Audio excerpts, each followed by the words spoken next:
From the north to the south and the east to the west, over the next 2 weeks, Serena and I are going to explore this colourful nation of hilltop castles, crashing surf, ancient streets, deep spirituality and incredible food. So come join us for our great Portugal road trip.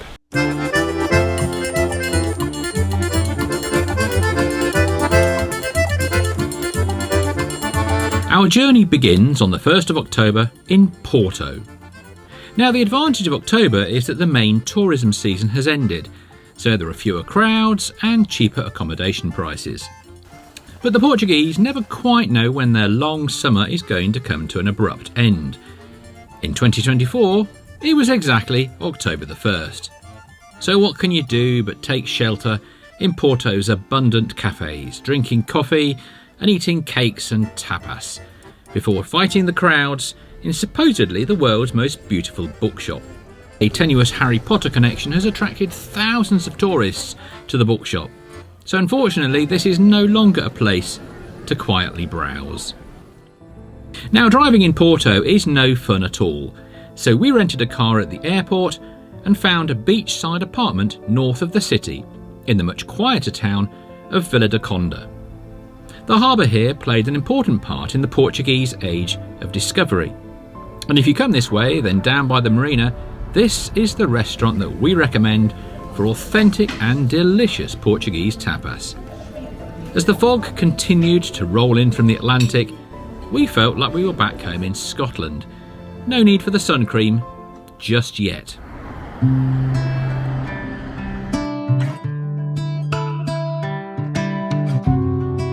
From Vila do Conde we head inland to the historic city of Guimarães, often described as the cradle of the nation. Portugal's first king, Afonso Henriques, was born here, and the battles which birthed the Kingdom of Portugal were fought in the vicinity. When the lucky residents of Guimarães come into the centre of town to go shopping or grab a coffee, they're venturing into a UNESCO World Heritage Site.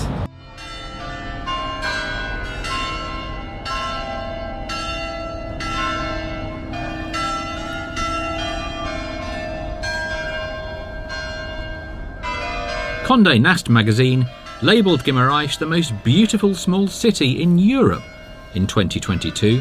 High praise indeed, and definitely a place that we will come back to.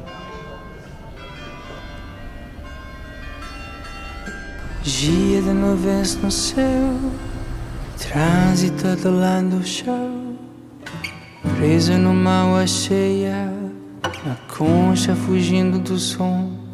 Back on the road again, we head into the mountains of the Douro region, and before long we are passing steep terraces of vineyards. I can see why wine lovers consider this area to be a paradise. Tirando tempo sopramo, casa que perepis, ouvindo fim preto branco, e as nuvens a passar. After a few hours we reached the Serra Estrella, Portugal's highest, albeit not that high really, mountain range. The picturesque village of Belmonte was the birthplace of the explorer Pedro Álvares Cabral, the first European to set foot in what would become Brazil, which is why the Brazilian flag flies high over the hilltop castle. The village is also known for housing a small Jewish community that escaped the Inquisition and survived in secret through to the 21st century. As the sun has finally appeared, this is a place to slowly walk the cobbled streets and eat ice cream.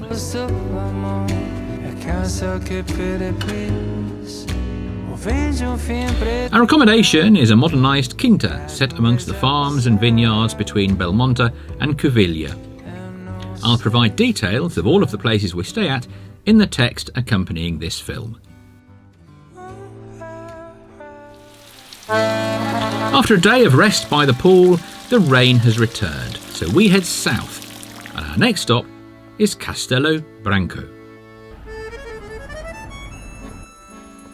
Castello Branco sits in the shadow of its ruined castle that dates back to the era of the Knights Templar in the early 13th century. Most of the city's historic heart was laid out in the 15th century, but more recently there's mid-century modernism and also the Centre for Contemporary Culture, designed by the Catalan architect Josep Lluís Mateu.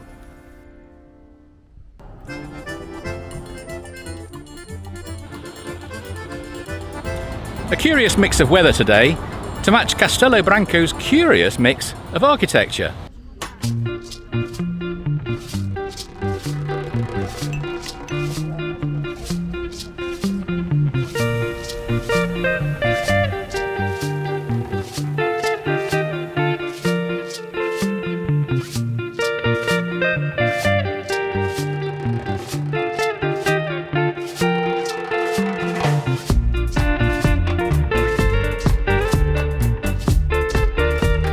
From the road signs around here, you can't fail to notice that you're heading closer and closer to the Spanish border. And throughout the Middle Ages, this was a very volatile area. The only battle here today is with my waistline. Highly recommended. Castelo de Vide is one of Portugal's most famous hilltop villages. The castle here has a dramatic vantage point from which to spot any invading armies, although none have appeared since the 18th century. These narrow streets became the Jewish quarter after the Inquisition in Spain forced many Jews to flee in order to keep practicing their faith in peace. Alas, the Inquisition eventually arrived in Portugal too. However, it remains one of the best preserved Jewish quarters in Portugal.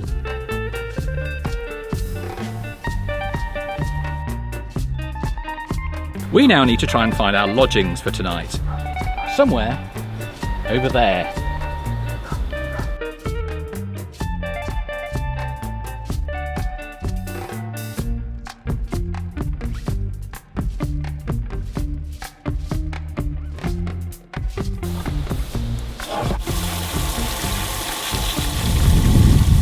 This is without doubt the most curious accommodation that we have this trip.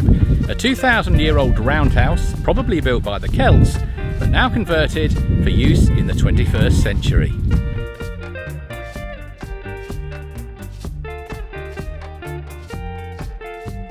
This region is known for its megaliths. There are Neolithic chambers, tombs and stones dotted all over the landscape. There have been people living in this rocky and arid corner of the Iberian Peninsula for over 2,300 years. Both humans and sheep are treading in very ancient footsteps.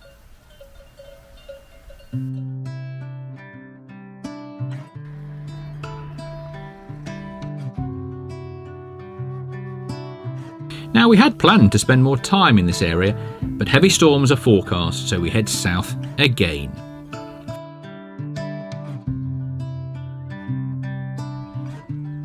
First stop, Évora, the historic capital of the Alentejo region, known as Evora to the Celts and the Romans. It comes as no surprise to learn that the entire centre of this beautiful city is yet another of Portugal's UNESCO World Heritage Sites. Almost the entire town is still encircled by high walls. This is a town that actually had a greater population during its heyday in the Middle Ages than it does today, which is why its labyrinth of streets behind the old city walls have changed little over the centuries. The Roman temple at the heart of the town, with its columns of local Estremoz marble, is one of the best preserved in Europe. By accident, really, it was part of a slaughterhouse until the late 19th century.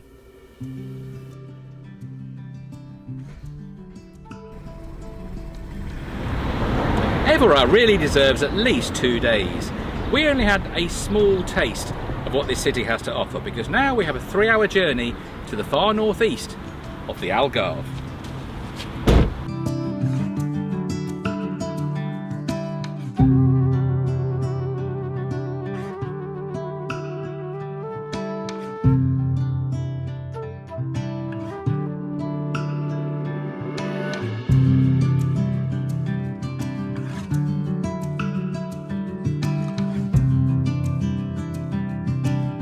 From Évora, we cross the sparsely populated southeast of the Alentejo region, until eventually arriving at the Algarve.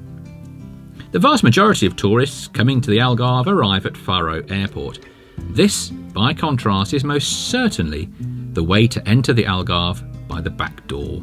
Far from the tourist crowds, welcome to the secret Algarve.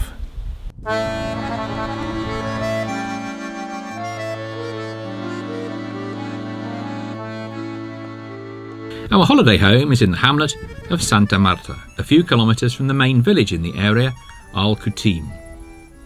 This historic settlement has a stunning setting on the river Guadiana. On the other side you'll find the Spanish village of Sanlúcar de Guadiana in Andalusia.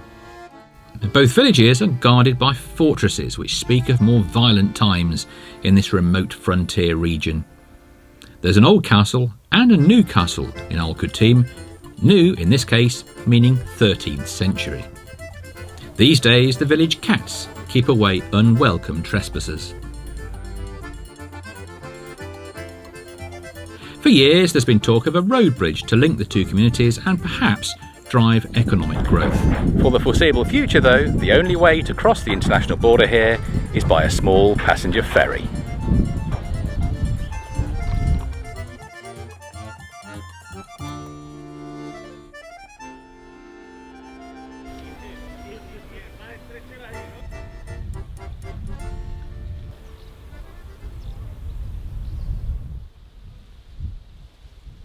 We're off to the far west of the Algarve today, but as a parting gift our neighbour brought us some hand-picked olives from his farm, which was a really kind gesture.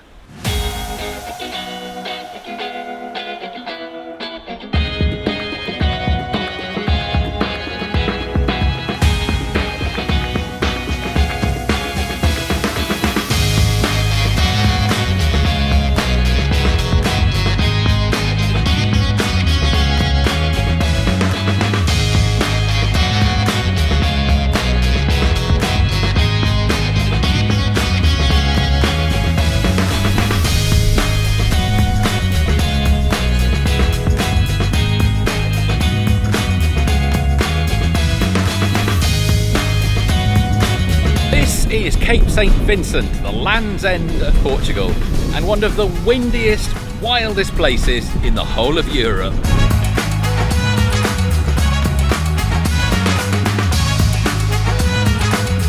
That queue behind me is for the last hot dog, or bratwurst as it says there, before America. Really good marketing, and it's working.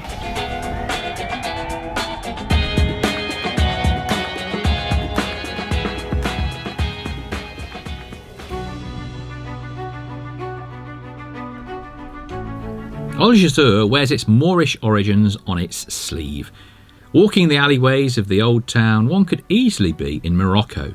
Its whitewashed cottages shimmer in the sunshine. But here comes the rain again. We have no choice really but to take refuge during the downpour.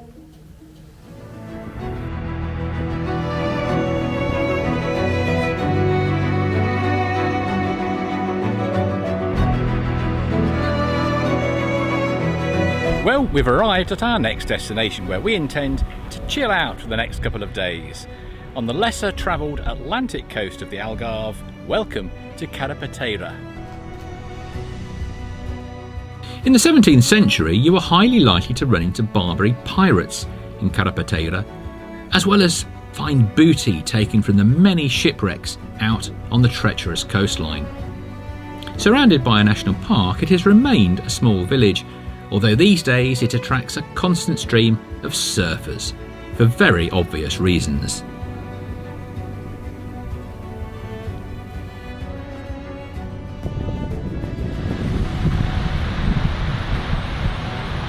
I can honestly say that I have never been to a beach like this. Wow!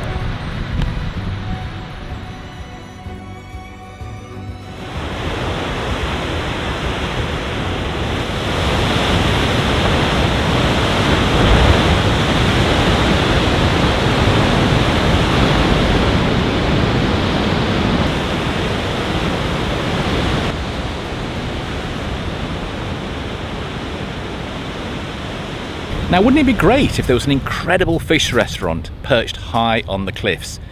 Well, luckily, we don't have to imagine. It exists. Cheers. So this is the mixed fish cataplana. Doesn't it look incredible? Wow, check that out. Eating the Atlantic whilst the Atlantic itself thunders away in the background. What an experience.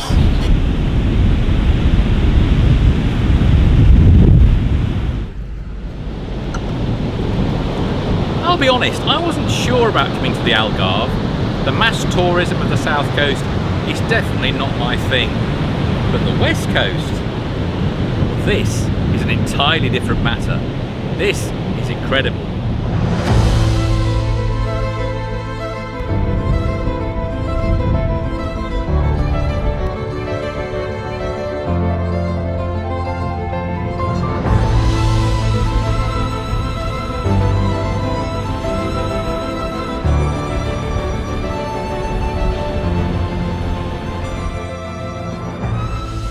Our first 2 nights in Carrepeteira have been very peaceful, but then last night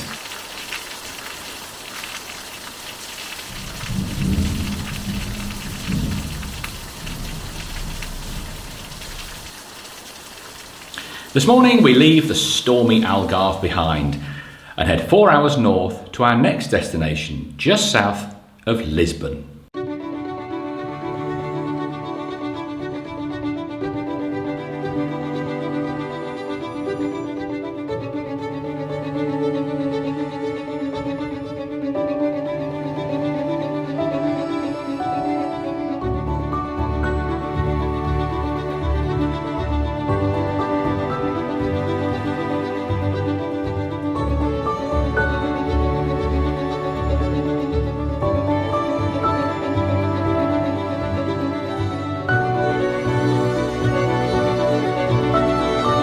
Our midway stop is at the popular Alentejo coastal town of Vila de Milfontes.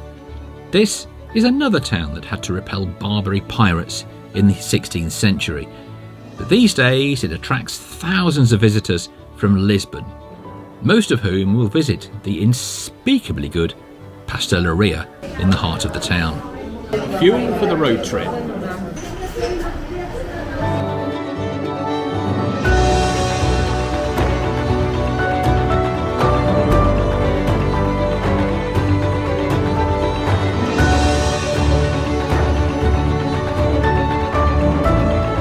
This is definitely a place where I'd love to spend more time, but that is for another trip because the weather's turning again and we are back on the road.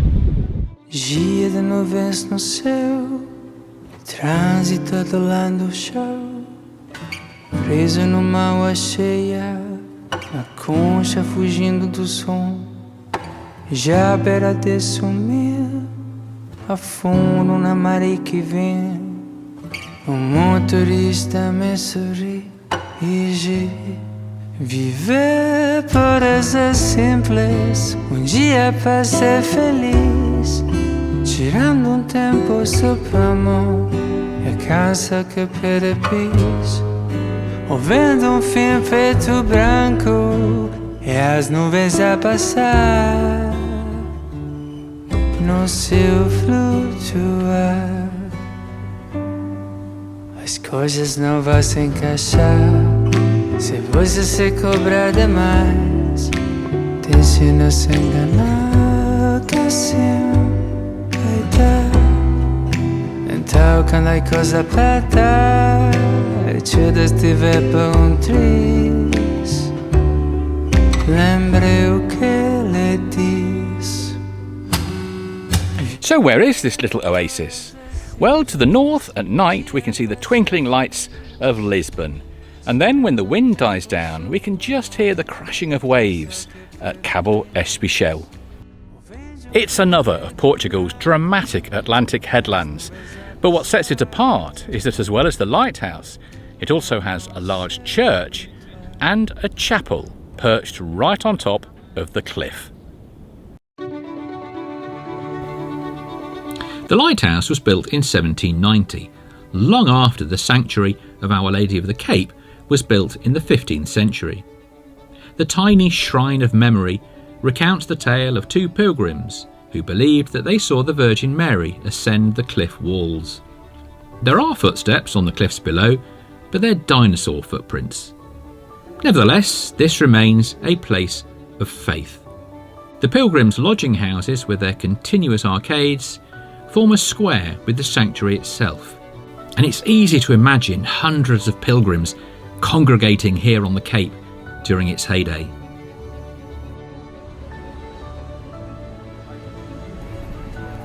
A few kilometres from the Cape, you'll find the bustling town of Sesimbra, nestling between the Moorish castle on the hill and the fort of Santiago on the shoreline, built during the age of discoveries in the 17th century. Fishing has long been the cornerstone of the economy here and is celebrated in the spectacular street art. Indeed, since 2014, the City Council has encouraged the spread of art in even the most mundane places. It's so joyful, I absolutely love it.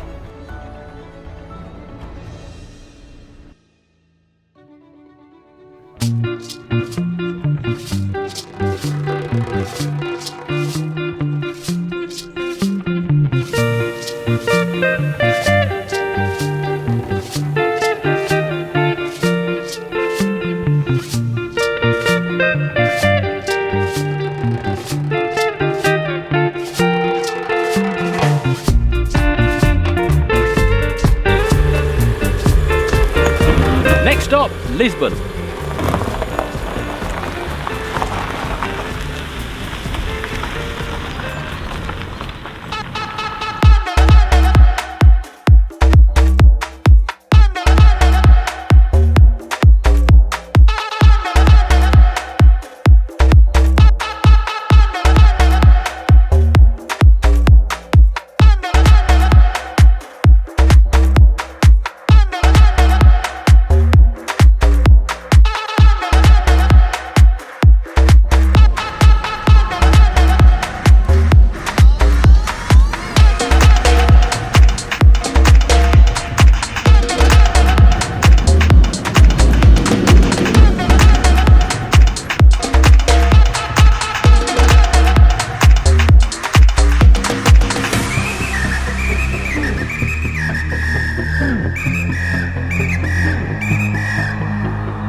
And so our Great Portugal road trip comes to an end. We didn't quite get to do everything that we'd planned because of the weather, but I guess that's the disadvantage of coming just out of high season. Not that you'd realise here in the centre of Lisbon. Driving in Portugal away from the urban areas of Porto and Lisbon is a breeze. And we really feel that we now have a sense of how this fascinating country stitches together. And we're already planning our next Portugal road trip. I hope to see you on the next journey.